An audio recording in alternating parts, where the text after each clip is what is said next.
오늘 호세아서를 제가 준비하면서 여러 가지를 생각해 봤습니다. 호세아는 개인적으로는 참 불행한 사람입니다.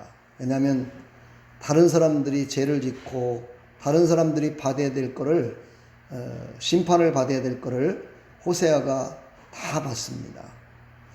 그러나 호세아는 한마디도 거역하지 않고 끝까지 그 말씀대로 순종을 합니다.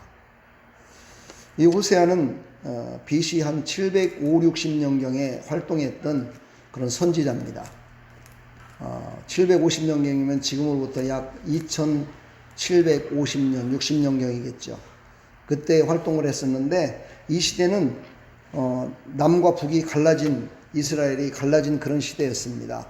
남쪽에는 남유다와 레위 족속이 두 족속이 살고 있고 북쪽에는 북이스라엘이라고 해서 10개 족속이 살고 있는데 이 호세아는 그 10개 족속이 살고 있는 그곳에서 선지자 생활을 하면서 이스라엘의 백성들의 타락함과 완악함을 다시 하나님 앞에 돌아오게 하기 위해서 열심을 다했던 그런 선지자 중에 한 사람입니다.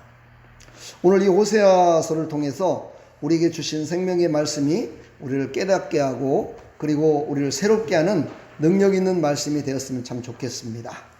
아멘. 옛날 언제입니까? 유대인들이 히틀러의 정말 폭정에 얼마나 많은 사람들이 죽었습니까? 그렇죠. 그래서 유대인들이 저 러시아에 피난을 많이 갔답니다. 그리고 러시아에 유대인들이 가가지고 그곳에 영주권을 얻어갖고 이렇게 사는 경우가 많이 있었다 그래요. 그래서 이 히틀러가 거기까지 손을 뻗쳐가지고 유대인들을 잡아들이려고 별짓을 다 했던가 봐요. 그때에 경찰들에게, 러시아에 있는 경찰들에게 돈을 막 주고 유대인들을 막 잡아오라고 그랬대요. 그래서 잡아오면은 막 돈을 듬뿍듬뿍 주고 하는 그런 시절이었던가 봐요. 근데 어느 날 두 유대인들이 둘이 이렇게 길을 가다가 경찰과 딱 맞닥뜨리게 된 거예요. 그래서 경찰과 딱 맞닥뜨렸는데 그 순간에 그 두 유대인 중에 한 사람은 영주권을 갖고 있고 한 사람은 영주권이 없는 사람이에요. 그래서 이걸 어떻게 할까 싶어가지고 둘이서 딱 눈을 마주치면서 대화가 딱 된 거예요. 영주권이 있는 자는 막 도망가기 시작하고 영주권이 있는 자는 그 자리에 서 있는 거예요. 그러니까 경찰이 어떻게 했어요? 도망간 자를 쫓아가겠죠. 그렇죠? 그러니까 막 열심히 쫓아가겠죠. 그 막 유대인을 쫓아갔어요. 쫓아가서 딱 잡았어요. 잡아가지고 왜 너는 경찰이 왔는데 왜 도망가느냐 이렇게 했더니 이 유대인들이 이렇게 얘기를 하더래요.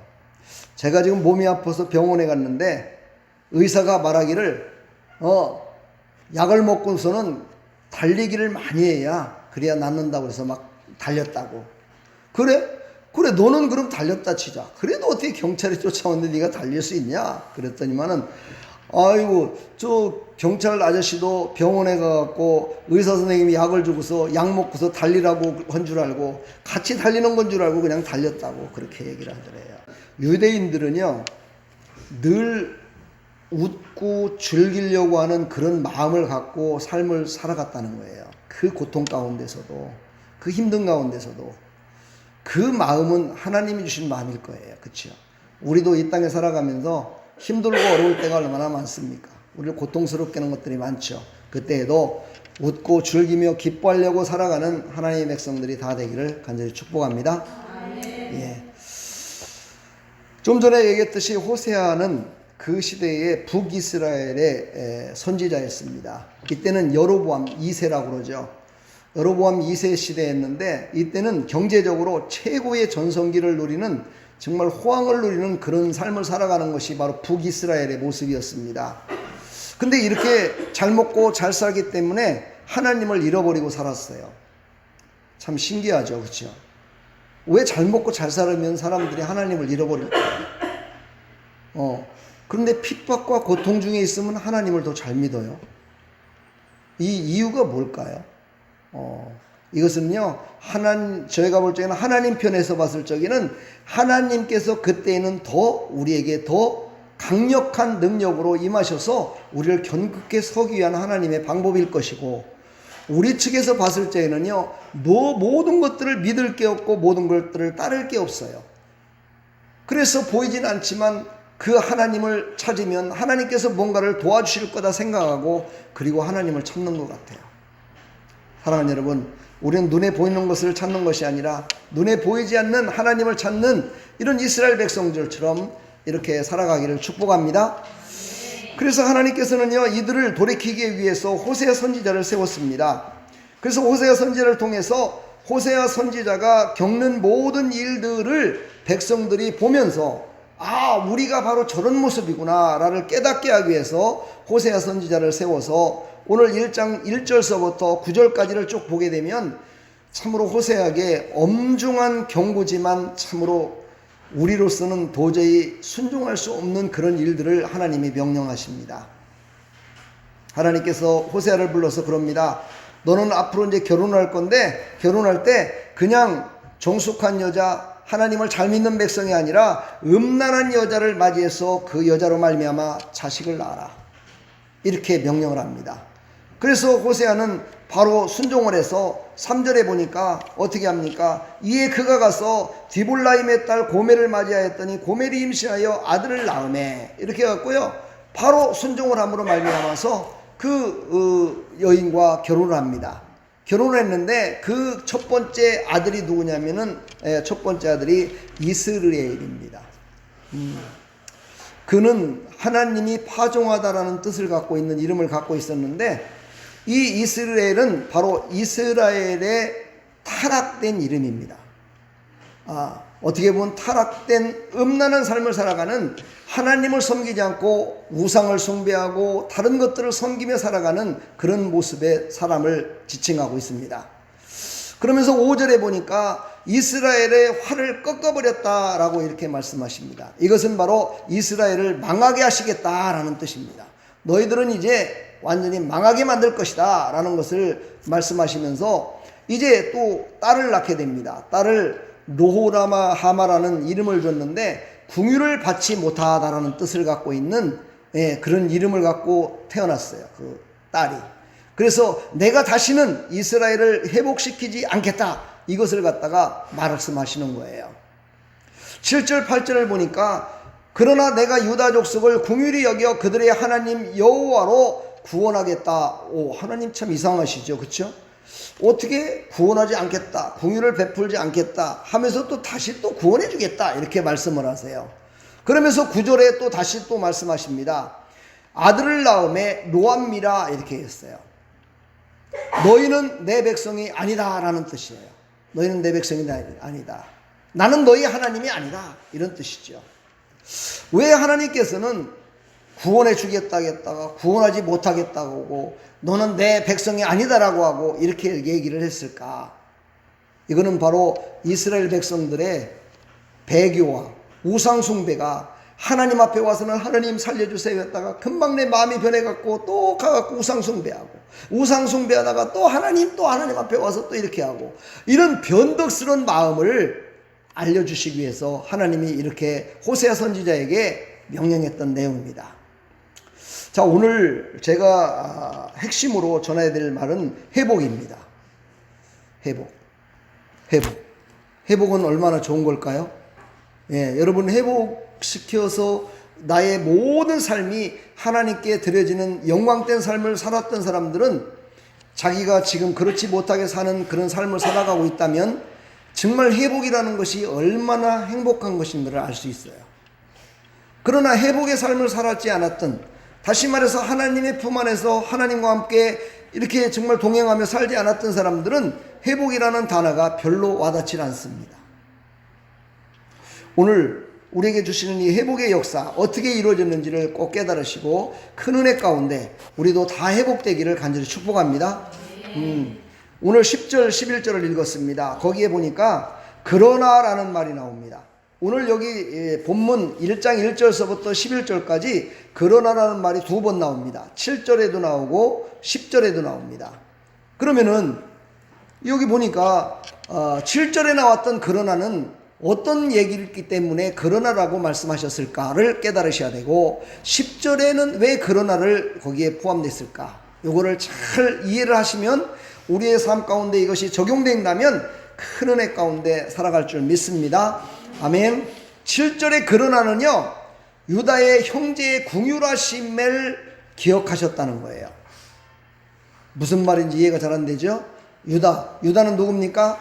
요셉을 죽이기 위해서 모든 형제들이 요셉을 죽이자 이랬을 때 그를 살리자라고 얘기한 사람이 바로 유다입니다.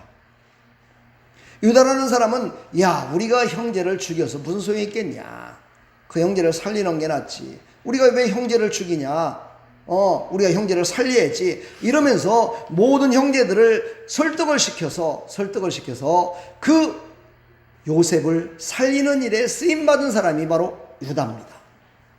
그래서 하나님께서는요, 유다의 그 형제를 긍휼히 여긴 것을 기억하셨다고 그랬어요. 사랑하는 여러분, 우리도 하나님께서 우리를 보실 때 얼마나 우리를 긍휼히 여기시는지 몰라요. 그래서 우리의 삶 가운데요, 우리를 긍휼히 여기지 않으신다면 우리는 벌써 다 죽었을 겁니다. 왜냐하면 우리는 죄투성이니까는요. 근데 하나님의 긍휼하심으로 살리셨어요. 바로 그것을 깨달으라는 거예요. 너희도 바로 긍휼하신 하나님을 깨달으라는 거예요. 하나님을 깨달아야 된다는 거예요. 이것을 하기 위해서 그러나라는 이 단어를 앞에 쓰고서 이 말씀을 하십니다. 내가 유다 족속을 긍휼히 여겨, 그렇죠, 그들의 하나님 여호와로 구원하겠고 활과 칼이나 전쟁이나 말과 마병으로 구원하지 아니하리라, 이렇게 말씀을 하십니다. 칼과 창과 말로다가 사람들을 전쟁에서 구원하시는 하나님이 아니시라 내 영혼을 사랑하시는 하나님, 내 영혼을 새롭게 해서 너희들이 구원받은 하나님의 백성으로 살아가게 하는 하나님의 방법을 말씀하고 있습니다. 유다는 이스라엘이 남과 북이 갈라질 적에도요, 북쪽으로 떠나지 않았습니다. 남유다에 그냥 남아서, 남유다라고 그러잖아요. 남유다에 그냥 남아서 레위 족속과 함께 하나님의 성전이 있는 예루살렘에서 최선을 다해서 하나님을 섬겼던 그런 족속입니다. 그걸 하나님이 보셨다는 겁니다.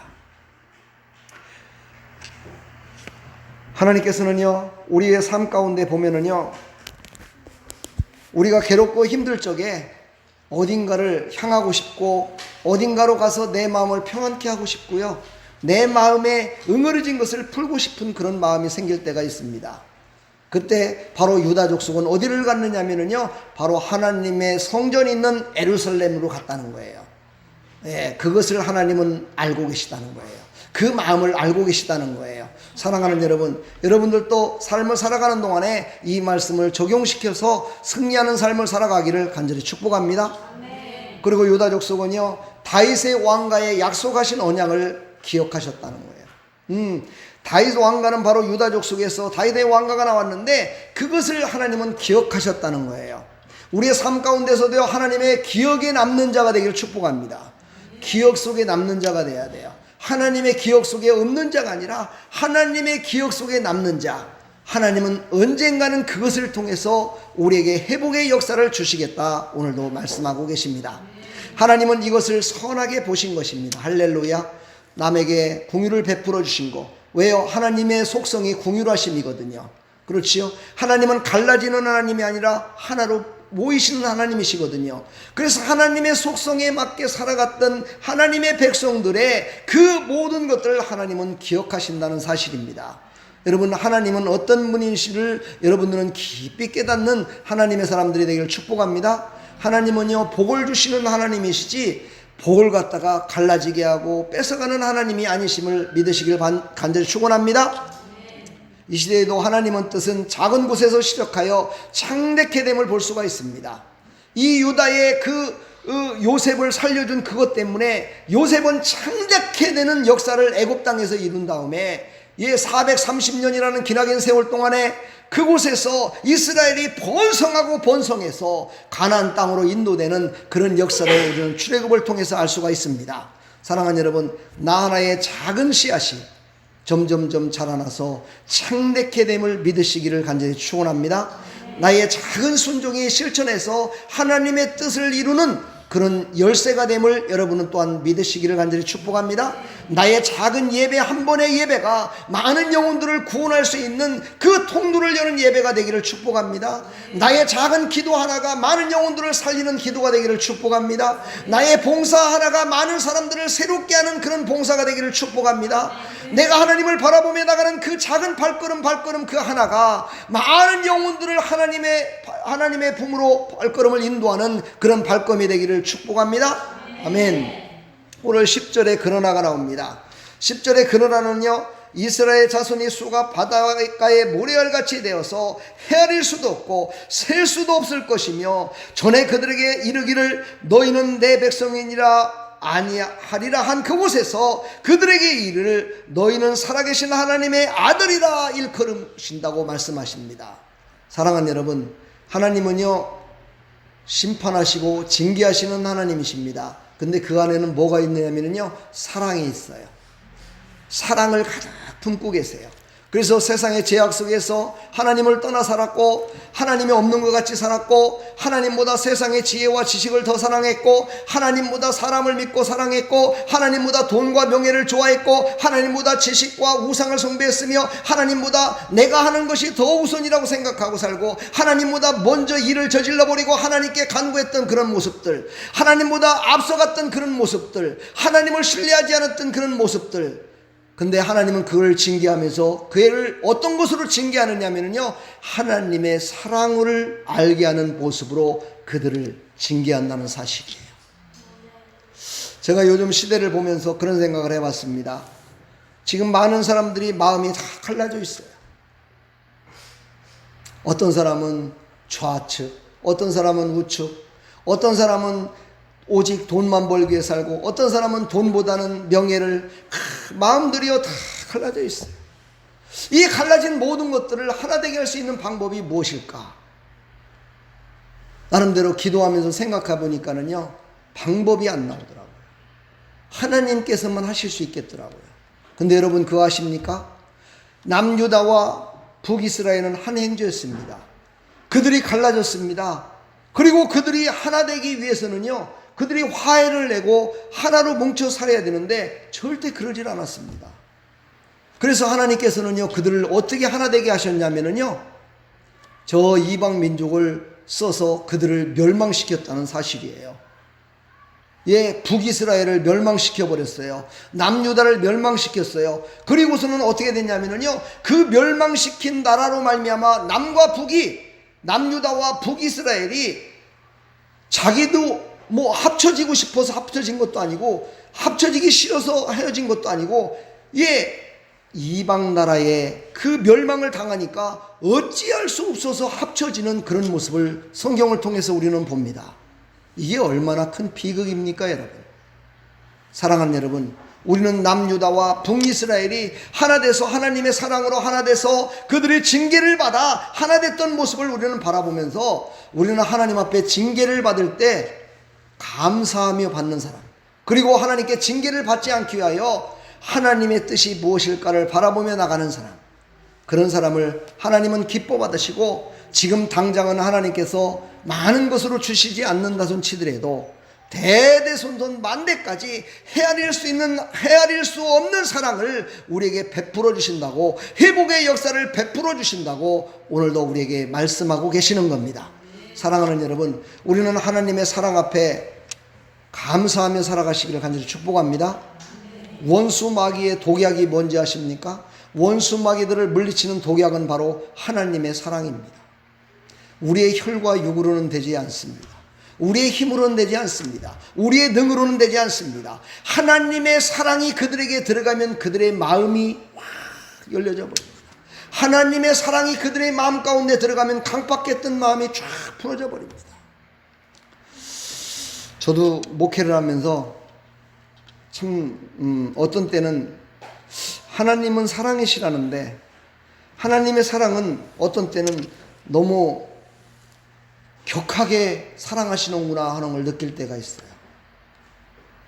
하나님의 백성들을 사랑하시는데 그들을 갖다가 돈이 없는 사람은 좀 돈도 좀 많게 해갖고 하나님 품으로 안기게 하고, 병드는 사람은 좀 병도 좀 낫게 해갖고 하나님 품에 안기게 하고, 예, 직장이 없는 사람은 직장을 좀 주셔갖고 하나님 품에 안기게 하고, 결혼을 못한 사람은 결혼도 좀 해갖고 하나님 품에 안기게 하고, 싸우고 다퉜던 사람들은 싸우고 다퉜던 모든 것들을 평안케 해서 하나님 품에 안겼으면 참 좋겠는데요. 어떤 때는 하나님은요, 그것을 정반대로 하실 때가 있어요. 없는 자에게는요, 더 내려놓으라고, 영적으로도 육신적으로 더 내려놓으라고 할 때가 있고요. 어떤 때는요, 더 강팍 속에요, 막 빠지게 할 때가 있고 이럴 때가 있어요. 참 그때마다 하나님 인간들은요, 그렇게까지 하시면 하나님 사랑을 몰라요. 좀 보여주세요. 그리고 풍족하게 좀 해주세요. 그래갖고 좀 하나님을 알게 하면 안 될까요? 하나님 앞에 이렇게 기도했던 그런 기억들이 참 많습니다. 우리 사랑하는 성도들도 어찌 보면 겉모습은 말짱하고 겉모습은 정말 세상에 어디를 내놔도 말짱한 것 같은데 속사람은 하나님이 아십니다. 그래서 그 속사람을 새롭게 하기 위해서 우리의 삶 가운데 이렇게 정반대로 개입하실 때도 있습니다. 그러나 오늘 10절입니다. 그러나 하나님은 그 모든 것들의 끝은 완전히 회복돼서 하나님의 영광을 위해 살아갈 수 있도록 허락하신다는 사실을 우리는 잊지 마시기를 간절히 축복합니다. 그럼 우리는 끝까지 인내하는 자가 되기를 축복합니다. 예, 우리가 고통당하고 아픔을 당할 적에는요, 하나님 편에서는 사랑이라고 하나님이 말씀하시지만 우리 편에서는요, 고통입니다. 근데 우리 편에서는 은혜일 때요, 하나님의 편에서는요, 고통일 때가 있어요. 여러분, 이것을 깨달은 자가 완전한 회복을 이뤘다라고 성경은 오늘도 말씀하고 있습니다. 우리의 삶 가운데 좀 부족한 게 있습니까? 예, 좀 뭔가가 슬픈 게 있습니까? 그것은 바로 하나님 편에서는요, 지금 어찌 보면 사랑을 베풀고 계신 은혜 가운데 있음을 또한 우리가 고백했으면 참 좋겠습니다. 성경에는 그렇게 말씀하시죠. 하나님은 우리를 고아와 같이 내버려 두지 않으신다 말씀하세요. 고아는요, 어떻게 사는 것을 고아라고 하죠? 자기 마음대로 사는 게 고아입니다. 누군가가 가르칠 사람이 없어요. 누군가가 인도할 사람이 없어요. 그래서 자기 마음대로 사는 거예요. 이걸 성경에서는 고아라고 얘기합니다. 그러니까는요, 하나님께서는 우리를 우리 마음대로 우리 뜻대로 사는 것이 그것이 옳은 것이 아님을 깨닫게 하기 위하여 하나님께서는 어떤 때는 우리를 아픔과 고통 중에 살게 할 때도 있습니다. 그러나 그것은 곧 나중에 하나님의 영광 가운데, 예, 현재의 고난은 장차 올 영광에 좋게 비교할 수 없도다. 이런 영광 가운데 우리를 임하기 위해서 하나님께서 주시는 잠깐의 고난이라 생각하시고 회복을 바라보며 승리하시기를 간절히 축원합니다. 이제부터는 영원히 함께 살아갈 하나님을 믿는 아름다운 모습으로 살아가기를 축복합니다. 하나님은 살아계십니다. 하나님은 오늘도 우리에게 은혜를 주시기를 원하시고 계십니다. 그 은혜는 각각 다릅니다. 모든 사람들에게 똑같이 주시지 않습니다. 각각 다른 은혜를 주십니다. 각각 부족한 모습들을 새롭게 하기 위한 은혜를 주십니다. 그 하나님을 믿고 그 하나님 앞에 우리의 삶을 고백하며 살아가는 믿음의 백성들이 다 되기를 간절히 축원합니다. 축복합니다. 사랑합니다.